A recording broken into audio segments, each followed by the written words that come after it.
ओम शांति। ओम शांति। आज 27 तारीख साकार बाप दादा के महावाक्य हैं। बाबा ने कहा कि ये सुख दुख का खेल तुम्हारे ऊपर बना हुआ है। तुम आत्माएं ही सबसे ऊंच भी बनते हो और सबसे नीच भी जाते हो। जैसे बड़ का मिसाल है, बाबा मनुष्य सृष्टि रूपी वृक्ष का बीज रूप है और इसीलिए ये जो कहानी है, बाबा ने कहा सृष्टि चक्र की लंबी कहानी है, तुम ही जानते हो। तो वो बड़ का पेड़ जो है उसका थुर गल गया है और वो पेड़ फिर भी हरा भरा है। तो इस सृष्टि रूपी वृक्ष का भी जो फाउंडेशन है, देवी देवता धर्म, वो प्राय लोप हो गया है। उसकी निशानी सिर्फ जड़ चित्र बचे हुए हैं। और धर्म है और धर्म के आधार पर समझो ये सृष्टि है। तो बाबा ने आज शिव और शंकर का अंतर भी बताया है। क्या शिव बाबा शंकर में आते हैं, जो शिव शंकर को एक कह दिया है? ये बात भी बाबा ने कही और भी कई बातें इसमें कही हैं। तो सुनते हैं बाबा के मधुर महावाक्य। मीठे बच्चे, भारत भूमि सुखदाता बाप की जन्म भूमि है। बाप ही आकर सभी बच्चों को दुख से लिबरेट करते हैं।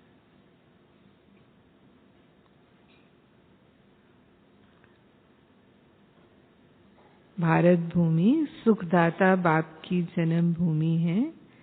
बाप ही आकर सभी बच्चों को दुख से लिबरेट करते हैं। प्रश्न है, सबसे ऊंची बड़ी लंबी कहानी कौन सी है जो तुम बच्चों के लिए कॉमन है?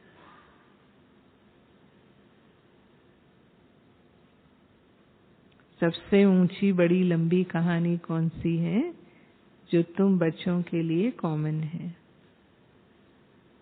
कौन सी है? उत्तर है, इस ड्रामा के आदि मध्य अंत की कहानी बड़ी लंबी और ऊंची है।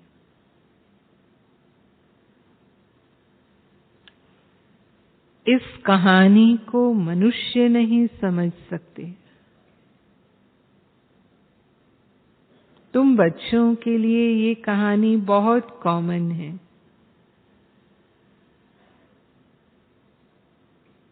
तुम जानते हो ये ड्रामा कैसे हूबहू रिपीट होता है। यह सीढ़ी कैसे फिरती रहती है। बाबा ने तो हमें नॉलेजफुल बनाया है, त्रिकालदर्शी बनाया है। इसलिए बाबा ने कहा तुम बच्चों के लिए ये कहानी कॉमन है। गीत है, ओम नमः शिवाय। ओम शांति।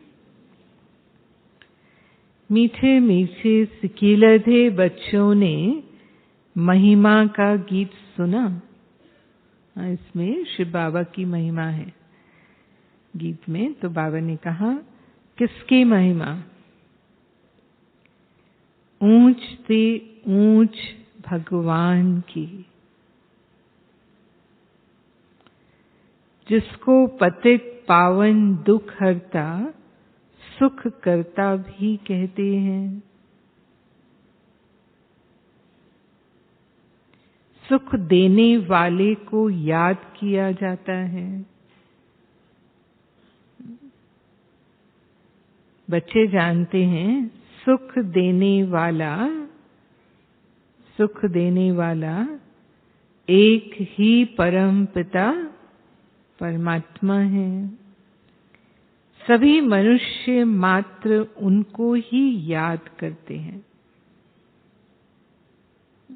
दुनिया की जितनी भी मनुष्य आत्माएं हैं, डायरेक्ट या इनडायरेक्ट, उन्हों को ही, उसको ही याद करती हैं। और धर्म वाले भी कहते हैं कि बाप आकर दुख से लिबरेट कर सुख देते हैं।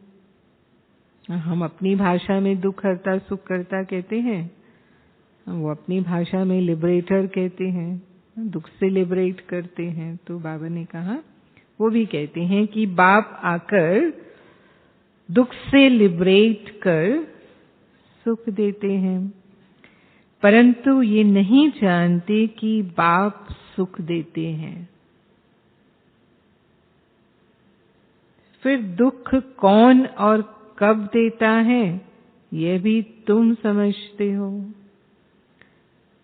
बाकी तो कह देते हैं दुख भी भगवान देता है, सुख भी भगवान देता है, पर बाबा ने कहा तुम जानते हो कि दुख कौन और कब देता है। नई दुनिया सो फिर पुरानी होती है, तो उनको दुख धाम कहा जाता है। कलयुग अंत के बाद फिर सतयुग जरूर आएगा। सृष्टि तो एक ही है। मनुष्य इस सृष्टि के चक्र को बिल्कुल ही नहीं जानते, इसलिए बाबा पूछते हैं,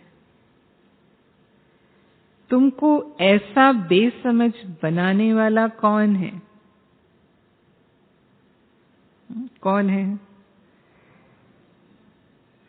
बाप तो किसको दुख नहीं देते, बाप तो सुख देते हैं, सदा सुख देते हैं। तुम जानते हो सुख देने वाले का जन्म स्थान भी भारत में है, तो दुख देने वाले का जन्म स्थान भी कहाँ है? भारत में। भारतवासी शिव जयंती भल मनाते हैं, परंतु समझते कुछ भी नहीं। वह है ऊंच ते ऊंच भगवान की जयंती। शिव जयंती है ऊंच ते ऊंच भगवान की, शिव बाबा की जयंती। उनका नाम है शिव। यह किसको पता नहीं पड़ता है।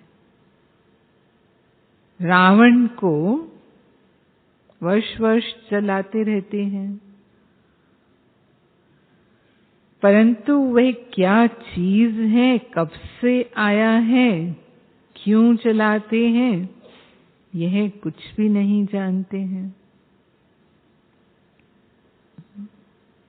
रावण दुख देने वाला है इसलिए जलाते हैं, बाबा ने कहा, लेकिन बाकी उसके बारे में कुछ भी नहीं जानते। ड्रामा के प्लान अनुसार उन्हों को ये पता होना ही नहीं है। हमको भी नहीं पता था, बाबा ने आकर समझाया तब हमें समझ में आया। बाप समझाते हैं हर एक का पाठ अलग अलग है। मनुष्य का पाठ ही गाया जाता है। मनुष्य ही समझदार हैं, जानवर तो बेसमझ हैं। इस समय मनुष्य भी बेसमझ बन पड़े हैं। कल भी मुरली में बाबा ने कहा ना, मैं बंदरों को मंदिर लायक बनाता हूं, तो मनुष्यों की स्थिति भी ऐसी है।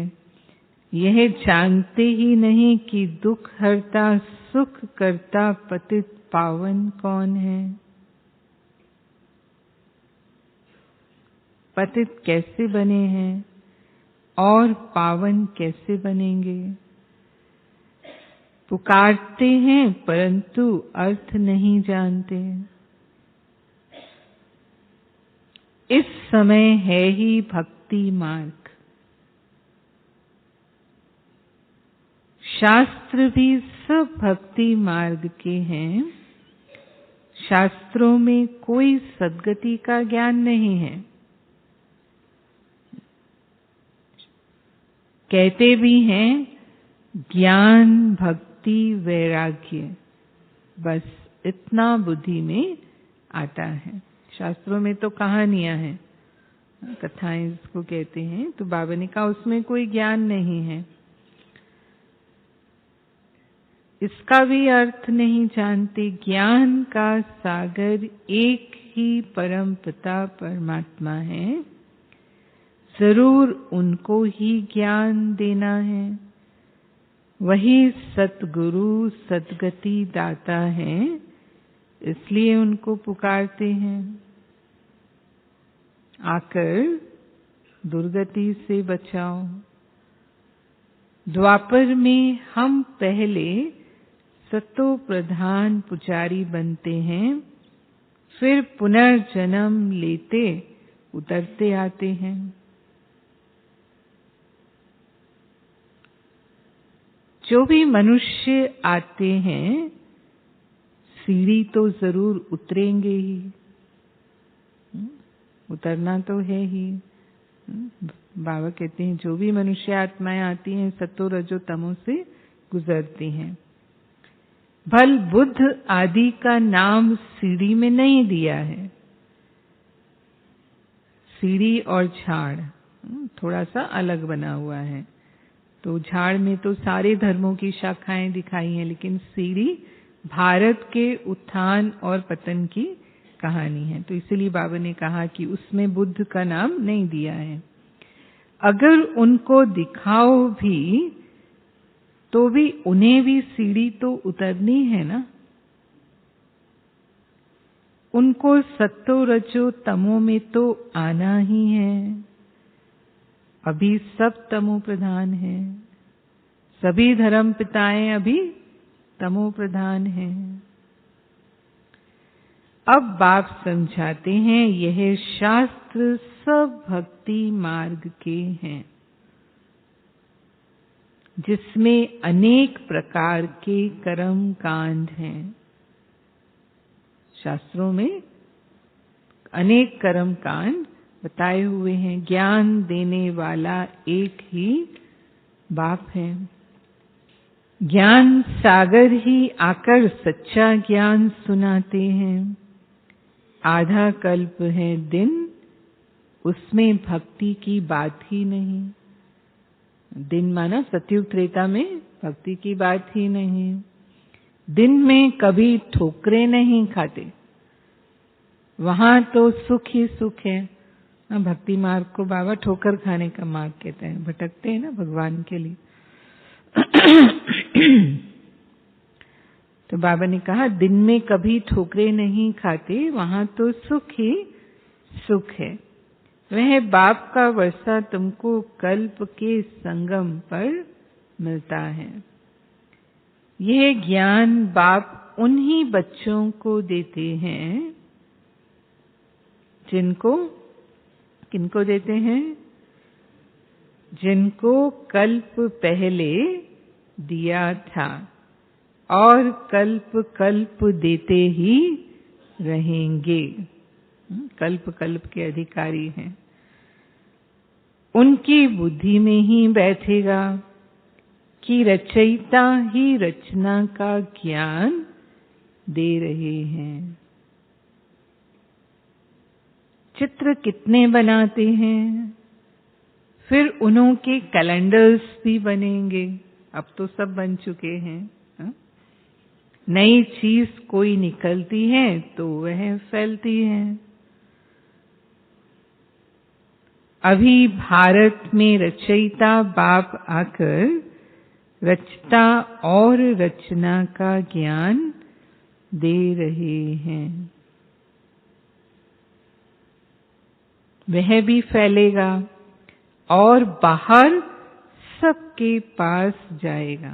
तो अभी तो 140 से भी ज्यादा देशों में बाबा की सेवाएं हैं। फिर वह ये नहीं कह सकेंगे, फिर वह कह नहीं सकेंगे कि हम स्वर्ग में क्यों नहीं जाते, क्योंकि समझ जाएंगे स्वर्ग में किसका पाठ है और किसका नहीं है। सबको पता पड़ जाएगा। बना बनाया ड्रामा है, इसमें फर्क पड़ ही नहीं सकता। दुनिया में तो अनेक मत हैं। कोई कहते नेचर है, कोई कहते आत्मा निर्लेप है। पिछाड़ी में एक बाप का ही सुनेंगे, समझेंगे बरोबर हम इस ड्रामा के एक्टर्स भी हैं। यह वैरायटी धर्मों का झाड़ है। तो बाबा ने कहा अंत में वो भी समझ जाएंगे ये सब बातें और रियलाइज करेंगे, सबकी बुद्धि का ताला खुल जाएगा। अभी ताला बंद है। तुम्हारे धर्म की बात अलग है, देवी देवता धर्म की बात अलग है। बाकी ड्रामा प्लान अनुसार वे स्वर्ग में आ नहीं सकते। हमारा धर्म स्थापक फलाने समय पर आया।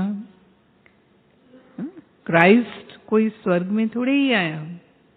क्राइस्ट तो जब आए द्वापर युग में, तो वो पहली बार उस आत्मा ने जन्म लिया, उसका पहला जन्म था। तो बाबा ने कहा वो स्वर्ग में नहीं आया। ये सब बातें इस झाड़ से ही बुद्धि में आएंगी, सीढ़ी से नहीं।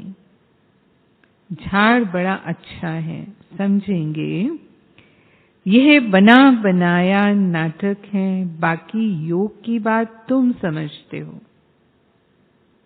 बाबा को कैसे याद करना है ये नॉलेज हमको है।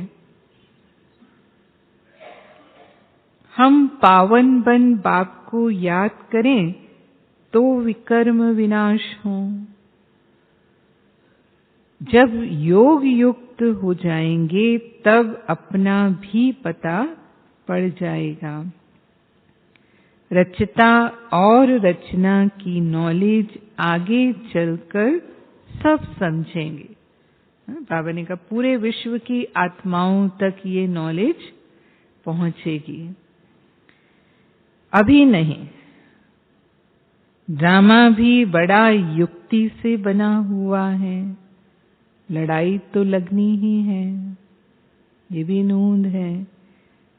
अभी तुम्हारी बुद्धि में यह ड्रामा का राज है। अगर कोई नया आ जाता है तो शुरू से लेकर समझाना पड़ता है। अब बाबा के सामने नए बैठे होते हैं तो बाबा को फिर कुछ कुछ बातें मुरली में रिपीट करनी होती हैं। तो बाबा ने कहा वो फिर से समझाना पड़ता है। यह बड़ी लंबी कहानी है बहुत ऊंची। जो देवी देवता धर्म है वो सबसे ऊंचा है और पढ़ाने वाला भी ऊंचते ऊंच है। मगर तुम्हारे लिए कॉमन है। तुम जानते हो यह सीढ़ी का चक्र कैसे फिरता है। बाप कहते हैं मीठे बच्चे,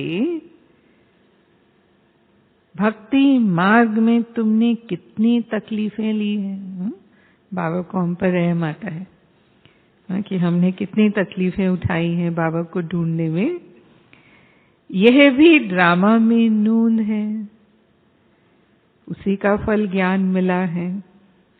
यह सुख दुख का खेल तुम्हारे ऊपर बना हुआ है। तुम बहुत ऊंच भी बनते हो तो नीच भी बनते हो। बाप कहते हैं मीठे बच्चे, मैं इस मनुष्य सृष्टि का बीज रूप हूं। झाड़ का सारा नॉलेज तो जरूर मेरे पास ही होगा। बड़ के झाड़ का मिसाल भी इनके ऊपर ही है। सन्यासी लोग भी मिसाल देते हैं, परंतु उनकी बुद्धि में कुछ भी नहीं है। ये सारी नॉलेज किसी सन्यासी की बुद्धि में नहीं है। तुम तो जानते हो कैसे आदि सनातन देवी देवता धर्म प्राय लोप हो जाता है। अभी वह फाउंडेशन है नहीं, बाकी सारा झाड़ खड़ा है। सभी धर्म हैं, बाकी एक धर्म नहीं है। बड़ का झाड़ भी देखो कैसे खड़ा है, थुर है नहीं, फिर भी झाड़ सदैव हरा भरा है। कलकत्ता में वो पेड़ है, कईयों ने देखा भी होगा, बहुत फैला हुआ है। मैं समझती हूँ करीब आधा किलोमीटर में फैला होगा वो, लेकिन उसका तना पता ही नहीं लगा सकते, है ही नहीं वैसे तो, पर कहाँ होगा वो भी समझ नहीं सकते। तो बाबा ने कहा कि कितना हरा भरा है। दूसरे झाड़ फाउंडेशन बिगड़ सूख जाते हैं, क्योंकि थुर बिगड़ पानी कैसे मिले। जमीन से जो पेड़ पानी खींचता है वो तो तने के द्वारा ही पूरे पेड़ पर जाता है ना, तो तना नहीं तो सूख जाएगा। परंतु वह बड़ का झाड़ सारा ताजा खड़ा है। वंडर है ना, क्योंकि टाल टालियां ही वो उन्होंने तने का स्थान ले लिया है, वो जड़ पकड़ लेती हैं डालियां उसकी। वैसे ही इस झाड़ में जो देवी देवता धर्म है नहीं, अपने को समझते ही नहीं है। हाँ, भले आत्माएं हैं, हाँ, लेकिन अपने को देवता समझते नहीं है। क्यों नहीं समझते? बाबा ने कहा देवता धर्म के बदले हिंदू कह दिया है जब से रावण राज्य शुरू हुआ है। तो रावण राज्य होने के कारण वो देवी देवता अपने को कहला नहीं सकते, वो गुण नहीं रहे जो देवताओं में थे। तो देवी देवता कहलाने लायक नहीं रहे हैं, तो नाम बदल हिंदू रख दिया है। देवताओं के सिर्फ जड़ चित्र निशानी जाकर रही है।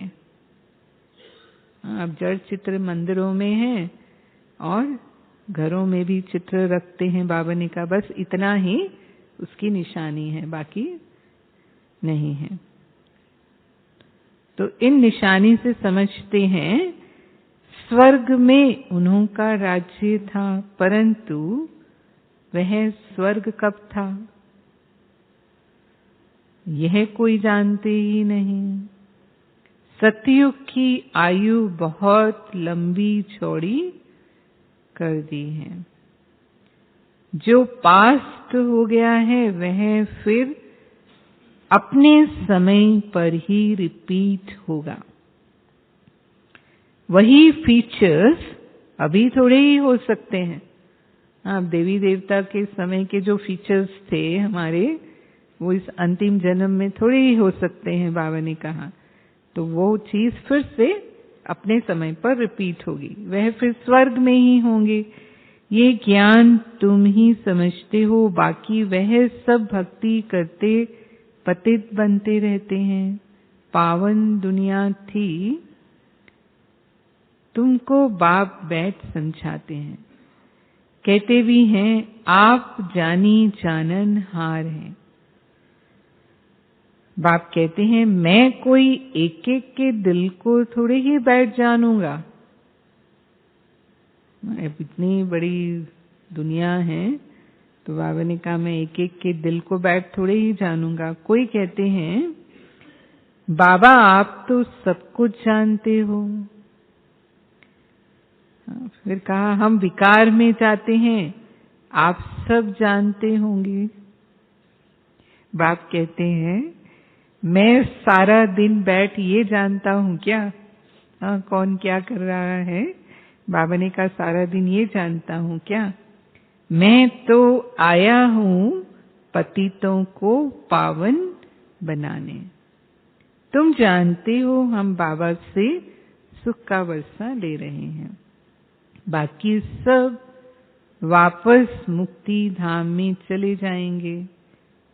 कैसे जाएंगे? मुक्ति धाम में कैसे जाएंगे? हाँ, पूछते हैं तो बाबा ने कहा बाप ही आकर मुक्ति जीवन मुक्ति में ले जाते हैं। हिसाब किताब चुकतू कर सबको जाना है, फिर चाहे वो कोई भी है, बाबा के बच्चे हैं या नहीं है, जाना तो सबको है। और हिसाब किताब भी सबके चुकतू होंगे तो या तो सजा से होंगे, नहीं तो योग बल से होंगे। तुमको सतो प्रधान बनना है, तुम दूसरे की बात में क्यों जाते हो? तमो प्रधान से सतो प्रधान बनाने वाला एक ही बाप है। भक्ति मार्ग में ज्ञान की रत्ती नहीं हो सकती। कहते हैं ज्ञान और भक्ति। पूछो ज्ञान कितना समय और भक्ति कितना समय चलती है, तो कुछ भी बता नहीं सकते। शास्त्रों में ये सब बातें हैं ही नहीं, तो बाबा ने कहा कुछ भी बता नहीं सकते। भक्ति अलग चीज है। बाप खुद ही समझाते हैं कि मैं कैसे आता हूँ, किस में प्रवेश करता हूँ। मनुष्य भक्ति मार्ग में फंसे हुए होने के कारण मुझे मुश्किल ही पहचानते हैं। बाबा कहते हैं भक्ति की दुबन में गले तक फंसे हुए हैं, तो इतना ज्यादा फंसे हुए हैं तो मुझे मुश्किल ही पहचानते हैं। इसलिए तुम शिव शंकर के चित्र पर समझाते हो। वह दोनों को एक कर देते हैं। शिव शंकर एक ऐसा मानते, भक्ति में अलग मानते ही नहीं है। वह सूक्ष्म वतन वासी, वह परम धाम के वासी, दोनों का स्थान अलग अलग है। फिर एक नाम कैसे रख सकते हो? वह निराकारी, वह आकारी। ऐसे थोड़ी कहेंगे शंकर में शिव का प्रवेश है, ऐसा मान लेते हैं। तो बाबा ने कहा हो सकता है शंकर में शिव का प्रवेश हो तो दोनों एक हैं, ऐसा समझते हैं, इसलिए तुम शिव शंकर कह देते हो। बाप समझाते हैं मैं तो इस ब्रह्मा में प्रवेश करता हूँ। तुमको ये किसने बताया कि शिव शंकर एक हैं? शंकर को तो कभी कोई गॉड फादर नहीं कहते। उनको तो गले में सांप डाल शक्ल ही कैसी बना दी है, डर जाए वो सांप इतने गले में लिपटे हुए हैं। फिर बैल की सवारी दिखाते हैं। शंकर को भगवान तो बिल्कुल नहीं मानेंगे। एक शिव बाबा ही भक्ति में सबकी मनोकामना पूर्ण करते हैं। शंकर के लिए तो सिर्फ कहते हैं आंख खोली तो विनाश हो गया। तीसरा नेत्र दिखाते हैं ना उनको मस्तक में, कि वो खोला तो अग्नि प्रकट हुई, सब भस्म हो गए, प्रलय हो गई। बाकी सूक्ष्म वतन में कोई बैल सर्प आदि थोड़े ही होते हैं। यह तो पैदाइश यहाँ की है। हाँ, सांप बैल तो धरती पर होंगे ना, सूक्ष्म वतन में कहाँ होंगे।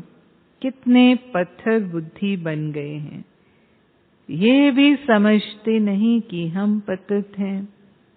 बाप कहते हैं मैं इन साधुओं का भी उद्धार करने आया हूं। साधना की जाती है कुछ प्राप्ति के लिए।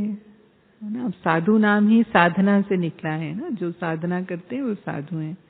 तो बाबा ने कहा साधना की जाती है कुछ प्राप्ति के लिए, तो साधु लोग फिर अपने को शिव व भगवान कैसे कहला सकते हैं? जब खुद को ही पाना है तो खुद दाता भगवान कैसे हो सकते हैं? शिवोहम कहते ना, वो मैं ही शिव हूं, ऐसा कहते हैं। तो बाबा ने कहा शिव को तो साधना करने की दरकार ही नहीं है, उन्हों का तो नाम ही है सन्यासी। इसीलिए वो शिवोहम भी नहीं है जो अपने आप को शिवोहम कहलाते हैं। अहम शिवोहम, बाबा ने कहा कैसे कह सकते हैं वो अपने को? भगवान को कभी सन्यास करना पड़ता है क्या? अगर वो खुद भगवान है तो क्या उसको कभी सन्यास करना पड़ता है? सन्यास धारण करने वाले को गेरुए वस्त्र धारण करने पड़ते हैं। भगवान को भी यह वेश धारण करना पड़ता है क्या? बाबा दोनों को कंपेयर करके बता रहे हैं। वह तो है ही पतित पावन। शिव बाबा तो है ही सदा पतित पावन। कहते हैं मैं इन वेशधारियों का भी उद्धार करता हूं। जो भी साधु संत हैं उनका भी शिव बाबा उद्धार करते हैं। ड्रामानुसार हर एक अपना अपना पार्ट बजाते हैं। अब इनका भी ड्रामा में महत्व है। बाबा कहते हैं द्वापर युग से इन सन्यासियों ने ही सृष्टि को थमाया है, तो हर एक अपना अपना पार्ट बजाते हैं। भक्ति मार्ग में मनुष्य जो कुछ करते हैं समझते नहीं है। शास्त्रों से किसकी सद्गति नहीं होती। सद्गति होती है एक सत बाप से। ड्रामानुसार ये शास्त्र भी जरूरी है। भक्ति करने के लिए कुछ तो सामग्री चाहिए ना, तो बाबा ने कहा ये शास्त्र भी जरूरी है। गीता में क्या क्या लिखा हुआ है? गीता किसने सुनाई? वह भी कोई जानते नहीं है। तुमको मुख्य जोर देना है गीता पर। गीता ही सर्वशास्त्रमयी शिरोमणि है। अभी ये धर्मशास्त्र किसने और कब रचा और इससे क्या हुआ कोई जानते नहीं। गीता में जो कुछ लिखते आए हो वह फिर रिपीट होगा, जिससे मनुष्य उतरते जाते हैं। हम उनको अच्छा व बुरा कुछ नहीं कहते हैं। अब ये धर्मशास्त्र अच्छे हैं या बुरे हैं, बाबा ने कहा हम उनको ऐसा कुछ नहीं कहते हैं। अपने अपने समय पर हर एक चीज की ड्रामा में जैसी आवश्यकता हुई वैसे वो आई। 84 जन्म लेते लेते उतरती कला में तो आना ही है। जब सब अपना अपना पार्ट बजाने आ जाते हैं तब अंत में बाप आते हैं सबको ले जाने।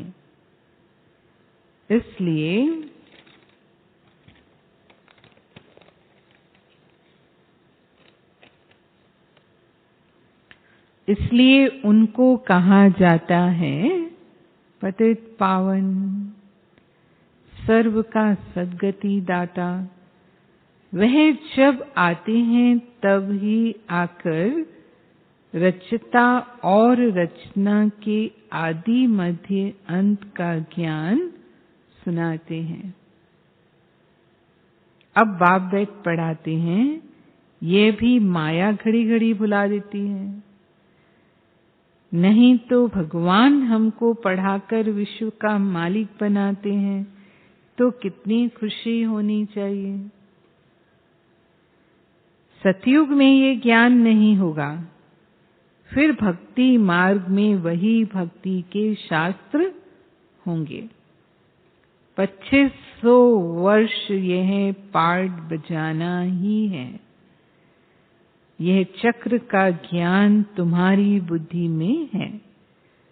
वो लोग तो ना पतित पावन को जानते, ना पावन से पतित कौन बनाते ये जानते हैं। दुनिया वाले तो ये कुछ नहीं जानते, सिर्फ खिलौने बनाकर खेलते रहते हैं। बाबा ने क्यों बोला खिलौने बनाकर खेलते रहते हैं? क्योंकि समय आने पर देवी देवताओं की मूर्तियां बनाते हैं, नवरात्रे पर देवियों की मूर्तियां बनाते हैं, फिर डिबो देते हैं। गणेश चतुर्थी आती है, गणेश की मूर्तियां बनाते हैं, फिर डिबो देते हैं। तो बाबा ने कहा खिलौनों से खेलते रहते हैं, समझते कुछ भी नहीं। तुमको कहेंगे तुम भारतवासी हो, तुम फिर कैसे कहते हो कि सिर्फ भारतवासी कुछ नहीं समझते, बेसमझ हैं। तुम बोलो ये बेहद का बाप कहते हैं, वही नॉलेज दे रहे हैं। हम उन द्वारा समझदार बने हैं। प्रदर्शनी में बहुत लोग आते हैं, कहते हैं ये ज्ञान बहुत अच्छा है। बाहर गए, वहां ज्ञान सुनते हैं, बहुत अच्छा है, और बाहर गए खलास। क्योंकि सब हैं रावण के मुरीद। अब तुम बने हो राम के मुरीद, तो ये बातें फिर उनके दिमाग में टिकती ही नहीं है। जैसे ही बाहर जाते हैं माया के परवश हो जाते हैं। तुम बच्चों की बुद्धि में है कि हमको रचता बाप समझा रहे हैं, पतित से पावन बना रहे हैं। बाप हमारा कल्याण करते हैं, हमको फिर औरों का कल्याण करना है। जितना बहुतों का कल्याण करेंगे तो ऊंच पद पाएंगे। यह है रूहानी सेवा। रूहों को ही समझाना होता है, समझती भी रूह है। शरीर के द्वारा भी कौन समझ रही है? रूह ही समझ रही है। आधा कल्प तुम देह अभिमानी बनते हो। देही अभिमानी बनने से आधा कल्प सुख, और देह अभिमानी बनने से आधा कल्प दुख। देही अभिमानी बनने से सुख होता है, और देह अभिमानी बनने से बाबा ने कहा दुख होता है। कितना फर्क है। तुम जब विश्व के मालिक थे तो कोई धर्म नहीं था। अभी कितने मनुष्य हैं? अभी तुम हो संगम पर। अच्छा, मीठे मीठे सिकिलधे बच्चों प्रति माता पिता बाप दादा का याद प्यार और गुड मॉर्निंग। रूहानी बाप की रूहानी बच्चों को नमस्ते, और हम रूहानी बच्चों की रूहानी माता पिता बाप दादा को याद प्यार, गुड मॉर्निंग और नमस्ते। धारणा के लिए मुख्य सार।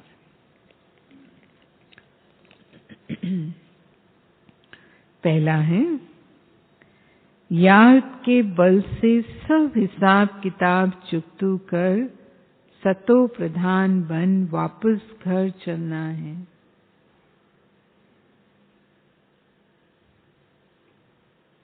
दूसरी किसी भी बातों में नहीं जाना है।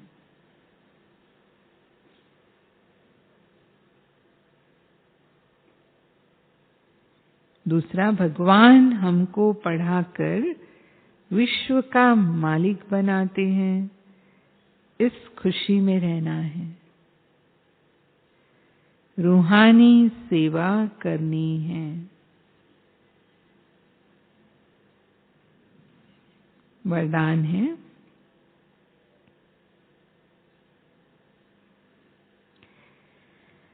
साधारणता द्वारा महानता को प्रसिद्ध करने वाले सिंपल और सैंपल भाव। साधारणता द्वारा महानता को प्रसिद्ध करने वाले सिंपल और सैंपल भाव। जैसे कोई सिंपल चीज अगर स्वच्छ होती है तो अपनी तरफ आकर्षित जरूर करती है।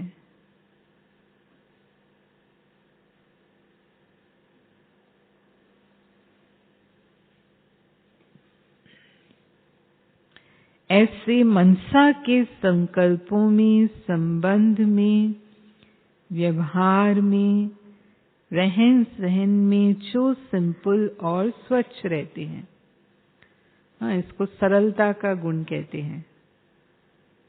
सच्चाई सफाई भी है और सिंप्लिसिटी भी है, सहज। तो बाबा ने कहा जो सिंपल और स्वच्छ रहते हैं वे सैंपल बन सर्व को अपनी तरफ स्वतः आकर्षित करते हैं।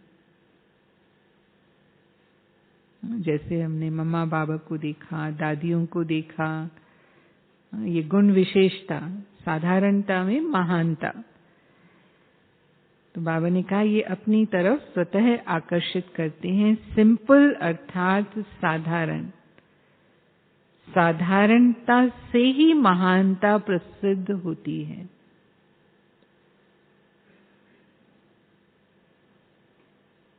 जो साधारण अर्थात सिंपल नहीं, वह प्रॉब्लम रूप बन जाते हैं।